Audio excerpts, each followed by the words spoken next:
Salut tout le monde, c'est Sébastien, j'espère que vous allez bien. Aujourd'hui, on se fait un petit peu de CSS et on va parler des pseudo-éléments before et after. Alors déjà, à quoi est-ce que ça sert les pseudo-éléments before et after? Alors ça va vous permettre de créer des éléments en CSS.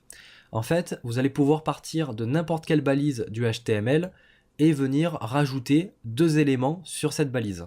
Un élément before qui va être positionné par défaut avant et un élément after qui va être positionné par défaut après. Alors souvent, les pseudo-éléments before et after sont utilisés pour venir rajouter des éléments graphiques. Et c'est ce qu'on va faire dans cette vidéo. On va commencer par rajouter un petit trait qui va venir décorer le titre. Donc au niveau du HTML, on pourrait le faire avec par exemple une balise span vide qu'on viendrait styliser dans le CSS. Mais comme on a les pseudo-éléments before et after, on va plutôt s'en servir. Comme ça, on garde un HTML bien propre. Donc au niveau du CSS, on va cibler le H1 et on va lui mettre une position relative parce qu'on va utiliser les positions absolutes et relatives. Donc si vous n'êtes pas trop à l'aise avec ces deux positions-là, je vous invite à aller voir la vidéo que j'ai fait sur les positions absolutes et relatives. D'ailleurs, je vous mettrai le lien dans la description. Ensuite, on va créer un élément before. Donc pour ça, on fait un H1 et on met 2 fois 2 points before. Et très important, on lui met un content. Alors le content, ça peut être du texte, ça peut être une image, ou alors ça peut être rien du tout. Dans tous les cas, si jamais on veut créer nous-mêmes l'élément, là on va créer un petit trait, bah du coup il faut préciser un content vide. Et ensuite on lui met une position absolute. Parce qu'en fait, le pseudo-élément before ici, on va le positionner par rapport au H1 qui est en position relative. Donc on va faire ça dans le navigateur, ce sera plus pratique. Et si on regarde au niveau du panneau Elements, on voit au niveau du H1 qu'on peut ouvrir le H1 et on a à l'intérieur un pseudo-élément before. Donc on va se positionner dessus. D'ailleurs on voit que sur la page, pour l'instant, il fait 0 par 0. Donc la première chose qu'on va faire, c'est lui donner une largeur. On va lui mettre une largeur de 50 pixels. Ensuite, on va lui donner une hauteur. On va mettre 5 pixels. Et on voit qu'il est par défaut positionné au début. Voilà, parce qu'on a créé un pseudo-élément before. Après, on aurait pu faire la même chose avec un after. Là, si je change et que je mets after,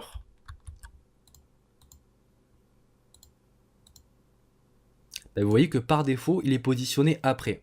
Alors ici, dans ce cas-là, ça n'a pas d'importance qu'on utilise un before ou un after parce qu'on peut le positionner nous-mêmes avec une position absolute. Donc là, on va lui mettre un left à 0 et au final, on voit qu'on le repositionne tout à gauche. Ensuite, on va lui mettre une couleur, donc on va utiliser background color, on va mettre du rouge. Et vous voyez qu'on peut très facilement créer une petite décoration pour un titre. Et si jamais on veut le positionner tout en bas, eh bien on lui met un bottom à 0. Et on peut même mettre un bottom négatif. Donc il faut bien comprendre que ici le pseudo-élément after, il est vraiment relié en fait au H1. Ça veut dire que si je lui mets une largeur de 100%, il va faire exactement la même largeur que le H1. Donc là après, pour que ce soit un petit peu plus pratique, ce qu'on peut faire, c'est mettre sur le H1 un display inline block. On va lui mettre aussi un margin bottom. Et donc là, on a un pseudo-élément after qui fait bien 100% de la largeur du H1. Donc après, si on veut, on peut même le centrer.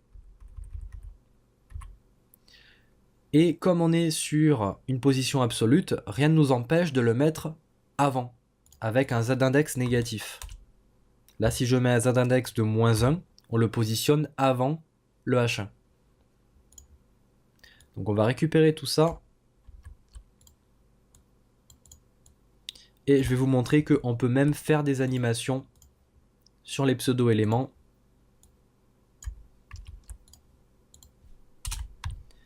On va dire que par défaut, le after a une largeur de 0. Donc là, normalement, si j'actualise, voilà, il fait bien 0 de large. Et on va dire que over du H1, donc on fait un H1 2.over, alors on vient cibler le pseudo-élément after, et on va lui mettre une largeur de 100%. Alors là, on n'a pas de transition, donc on va mettre sur le pseudo-élément after ici, une transition sur la largeur, on va mettre 0.5 secondes en easy out. Et vous voyez qu'on peut facilement rajouter des petites décorations sans forcément venir polluer le HTML. Là, on garde un HTML vraiment très propre et on fait tout le travail en CSS. Alors, un autre exemple, pour les pseudo-éléments, on va venir décorer un petit peu cette carte ici. On va venir créer une carte qui va être en dessous, comme si deux cartes étaient empilées l'une sur l'autre.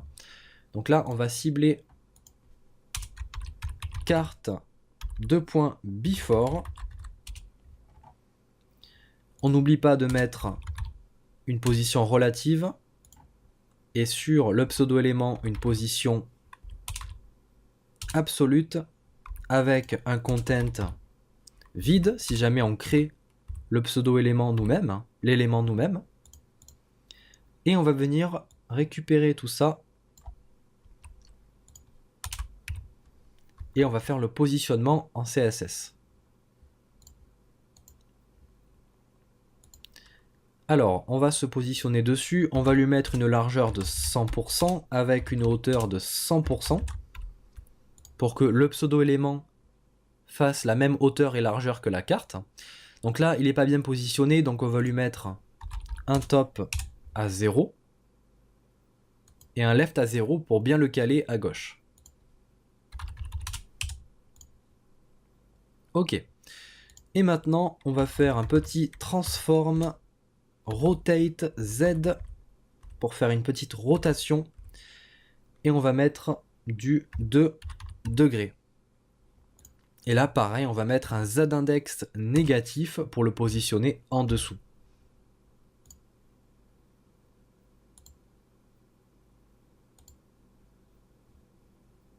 Donc là, ça a l'air de plutôt bien marcher. Alors si on met sur la carte un background color en blanc, c'est un petit peu mieux. Donc là, vous voyez qu'on peut très facilement venir rajouter des petites décorations avec ces pseudo-éléments before et after. Et ça prend seulement quelques lignes de CSS. Donc on va récupérer tout ça.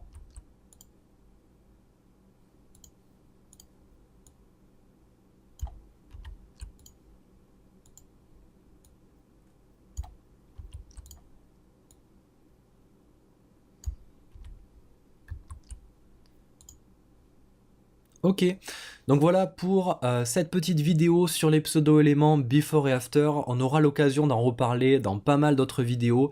Moi, je sais que je m'en sers énormément pour créer tout un tas de choses, notamment par exemple les icônes burger de menu qui sont composées de 3 petites barres.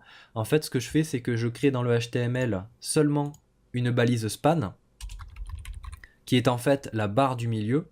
Et je me sers des pseudo-éléments before et after pour créer la barre du haut et la barre du bas. En fait, on peut s'en servir pour énormément de choses. Mais bon, comme j'ai dit, on aura l'occasion d'en parler plus souvent sur la chaîne. Donc, comme j'ai dit, si jamais vous n'êtes pas à l'aise avec les positions absolutes et relatives, n'hésitez pas à aller voir la vidéo que je vous mettrai en description. Moi, je vous dis à la prochaine pour la prochaine vidéo. Comme d'habitude, n'hésitez pas à liker cette vidéo si elle vous a plu, à vous abonner à la chaîne, à partager cette vidéo. Moi, je vous dis à plus. Salut tout le monde.